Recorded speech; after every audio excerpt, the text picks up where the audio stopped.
Nagaan boqodhuu malee maalan jedhaa silaa. Yadaloo kee mi'ooftuu yadaloo akka dammaa nutti dhiistee deemte boqotteera ammaa.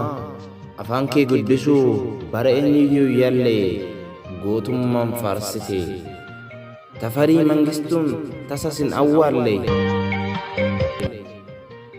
Maal jedheen du'a kee qomotti dabarsaa. Michuun kee sin obsuun Doktora Gammachuu ati Oromoo faaya warqii caalu. Yaa hangafa aartii yaa abbaa Haacaaluu. Ati kennaa keenya kennaa homtuun gitne. Onnuuf geessee deemte seenaa addan cinne. Waan tokkon hambisne waa'ee uumamaarraa.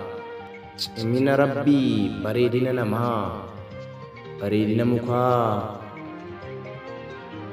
Guddina Oromoof Oromiyaa miidhaa gabrummaa bu'aa tokkummaa bareedina bilisummaa gatii namummaa. Cimina jaalalaa xiqqeenya jibbina hunduma jechootaa.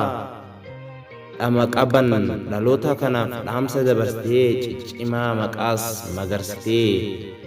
Birbirsa aartii Oromoo Alii Birraa. Lubbuu tee dhabnuu seenaa kee waliin jirra. Namni guyyaa isaa